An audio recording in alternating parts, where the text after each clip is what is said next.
All right, we are recording now, and we are back to talk about new lessons about Jesus this week. You can see our bulletin board.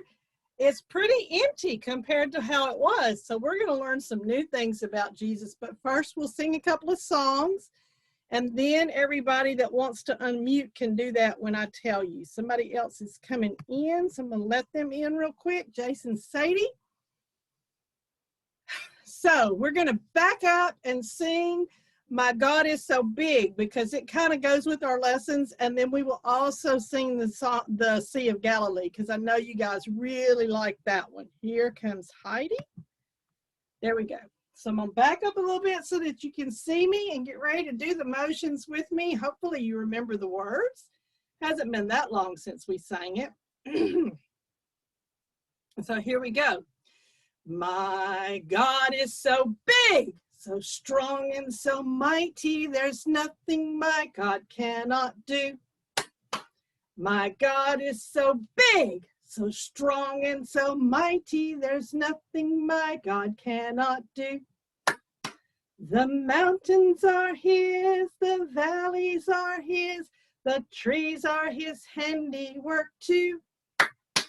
My God is so big, so strong and so mighty, there's nothing my God cannot do for you. Good job. Here comes somebody else in. I think this is going to be, it says Jude, but I think it's going to be Wyatt, because Jude is his sister's name. Okay, now get your fingers ready, because we're going to do the Sea of Galilee. You want to be able to get all those motions going. Here we go. There's a Sea of Galilee, there's a Sea of Galilee, there's a sea, there's a sea, there's a Sea of Galilee, there's a boat in the Sea of Galilee, there's a boat on the Sea of Galilee, there's a boat, there's a boat, there's a boat on the Sea of Galilee, there are men in the boat on the Sea of Galilee. There are men in the boat on the Sea of Galilee. There are men, there are men, there are men in the boat on the Sea of Galilee. There are hands on the men in the boat on the Sea of Galilee. There are hands on the men in the boat on the Sea of Galilee. There are hands, there are hands, there are hands on the men in the boat on the Sea of Galilee. There are nets in the hands of the men in the boat on the Sea of Galilee. There are nets in the hands of the men in the boat on the Sea of Galilee. There are nets, there are nets, there are nets in the hands of the men in the boat on the Sea of Galilee. There are fish in the nets in the hands of the men in the boat on the Sea of Galilee. There are fish in the nets in the hands of the men in the boat on the Sea of Galilee. There are fish, there are fish, there are fish in the nets of the hands of the men in the boat on the Sea of Galilee. All right, looks like people were keeping up. We're going to go really fast one time. Are you ready? Here we go. There are fish in the nets in the hands of the men in the boat in the Sea of Galilee. There are fish in the nets in the hands of the men in the boat in the Sea of Galilee. There are fish, there are fish, there are fish in the nets in the hands of the men in the boat in the Sea of Galilee. Woohoo! I saw some people keeping up. That's awesome, awesome. All right, I'm going to let somebody else in. I think Wyatt didn't make it in on that first click, so maybe he'll get in on this one. Okay, if you want to unmute so that you can answer questions, and we don't have Ender here tonight to answer questions, so I'm really going to count on some of you other boys and girls to do that. Ender's usually really good at answering. But remember, when you're not answering a question, to be really quiet, because if you're talking in the background, your microphone will pick it up and everybody can hear it, and it makes it hard to hear what Miss Tanya's talking about and what other people are answering questions. So we've been talking about Jesus, and we've been talking about learning to be good followers of Jesus. That's what we talked about for the last 4 weeks or so. Can anybody Remind me one of the things we learned about how to follow Jesus. There were 4 things. Anybody remember one? What was you ask me? Right.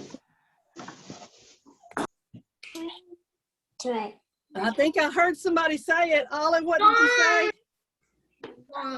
say? To pray, to pray. I heard somebody say to pray, and that was one of the things we learned about. And then we learned about the man that had the barns that weren't big enough to hold all the food he made. What did Jesus say that man should do? Share. That's right. We pray and we share to be good followers. And then we had this story of the man that was hurt. And people didn't stop. One man stopped. And what did we learn about on that one? That we need to help. We need to be good helpers if we want to follow Jesus. And then last week, we had that big old red heart on our bulletin board. And we talked about some people that Jesus especially loved. Does anybody remember who that was? His hand. The children, that's right. Jesus loved the children especially.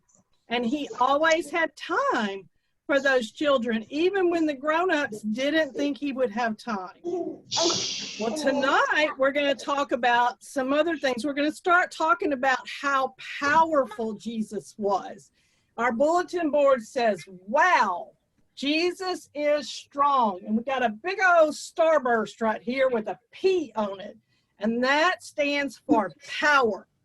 That's what Miss Tanya put up there to make us think about power, like a starburst, like a superhero might have on his shirt, because Jesus was more powerful. Like when Superman has the S on his shirt. Like the suit, it looks like Emery's got an S on his pajamas right there with Superman like that. And yeah, it would be kind of like that. But Jesus was more powerful than any superhero, because superheroes are just pretend. They're just stories. Yeah. And Jesus was real, and he had all of that power that God had. And we talked about how God is strong and powerful, and he can do anything. Remember, we talked about way a long time ago how God made everything. He created the earth. Well, Jesus was there with him when that happened.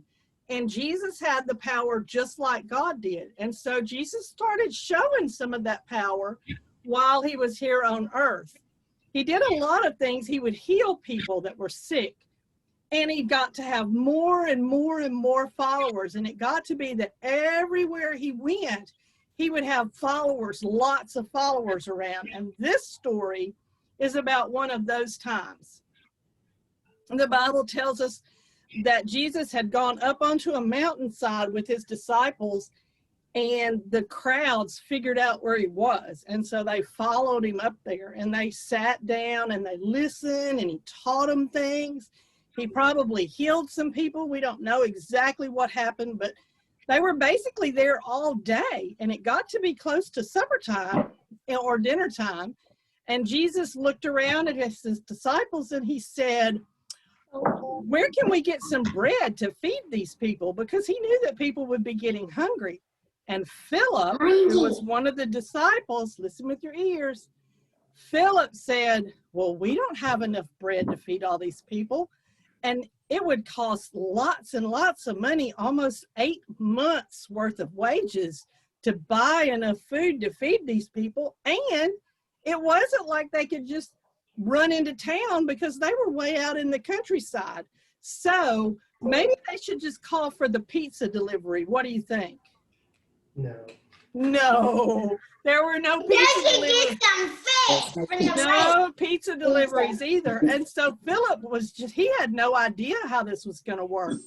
But Jesus had a plan. He was just kind of testing his disciples to see if they might figure it out. And so one of the other disciples, whose name was Andrew, that was Peter's brother. Remember, we talked about Peter and Andrew. Andrew found a little boy in the crowd who had a little basket, a little lunch basket. Probably his mom had packed his lunch before he left that day, and he somehow was in the crowd with Jesus. And Andrew brought this little boy to Jesus and said, Well, this little boy has a little bit of food, and the Bible tells us that it had, let's see what's in my basket. He had 2 little fish and 5 loaves of bread. Now, when you think about loaves of bread, that's not like a loaf of bread that we buy at the store that's got all the different pieces of bread that you can make lots of sandwiches out of. It would have been more like a little roll. So this little boy had 2 fish and 5 little loaves, and he was willing to share his lunch, which meant he was a good follower, right? Because he was going to share. But do you think that 2 fish and 5 little loaves, which would have been about enough to feed 1 little boy, do you think that was going to help very much with a whole bunch of people? The Bible tells us there were over 5,000 people there. That's more people. We have to cut the pieces. That's more people than will fit in our big church auditorium when we're meeting in our church auditorium. You can't fit 5,000 people in there. Tanya? Lots of people. Who said Miss Tanya? Me? What is it? They would have to cut them. They would have to cut that, but even if you cut that, it still wouldn't be enough to feed that many people. So somebody was going to be hungry. But Jesus had a plan, remember? And so Jesus took that lunch from that little boy, and I'm sure he told him thank you. And then he did something that we probably do a lot before we eat. He prayed. He prayed to God, his Father, and said, thank you for giving us this food so that we can share with people. And then an amazing thing happened. It was almost like magic, but it wasn't a magic trick. It was a miracle. And he started dividing the bread and the fish and giving it to his disciples. And they started passing it out to the people. And the Bible says that everybody ate as much as they could hold. Think about if you are at Thanksgiving or Christmas, or you just eat a whole lot and your tummy is so full that you just can't take another bite. Well, that's what the Bible says with all these people, and that 1 little boy's lunch was enough to feed them. Well, only Jesus could do that. I couldn't do that. I couldn't make that be enough food to feed all those people, but Jesus could because he had power. It was a miracle. But then, not only did all the people have enough to eat, all the 5,000, even more than 5,000, because the Bible says 5,000 men, so that wasn't counting the women and the children. After they finished, Jesus told his disciples to take some baskets and go around and gather up the leftovers because they didn't want to waste anything. And does anybody know how many baskets full of food were left over? Anybody know? 12. They started with 1 little bitty basket with a little bit of food. And Jesus fed all of those people, and then they had 12 baskets of food left over. That was a miracle. Nobody else could do that but Jesus, because he has power. So I've got a picture here to remind us about this story. You can see Jesus holding the basket that's got a lot of fish, and some of the other disciples. You can see the people sitting in the background. Lots and lots of people. And they were full. Their tummies were full. I'm going to put this up on our bulletin board right up here. And by the time we finish with these lessons, we'll have a bunch of pictures on our bulletin board of things that Jesus did with his power that showed he was so strong. Now, let me tell you, there's a couple of things I want to tell you about miracles. Sometimes people will say it's just a magic trick. Have you ever been to a magic show and seen a magician do things? Or have you watched videos of Mr. Paul? Mr. Paul can do magic. They're pretty cool. But Mr. Paul will tell you it's a trick. There's just a trick that he does. He couldn't do things like Jesus could do. Jesus didn't do magic tricks. He did miracles that had no explanation, no trick to them. And he did them for a couple of reasons.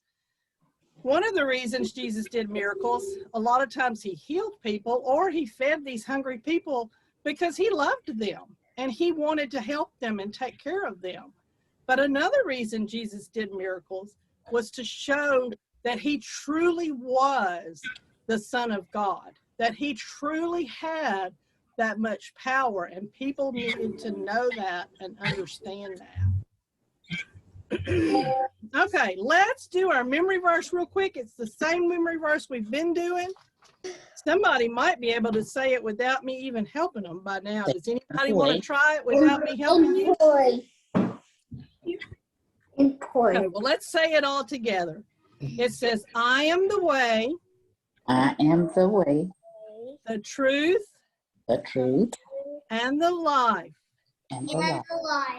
Good job. I like hearing you. No one comes to the Father No one comes to the Father except through me. except you. through me. Exactly. That is such a really good verse that tells us that Jesus is the way for us to get to God. And that's what Jesus was teaching people. Okay, let's talk about our activities. I've seen some of you while I've been talking, playing with some of the things, but let's talk about what's in your packet for tonight. First, you've got a worksheet, and it's a counting worksheet.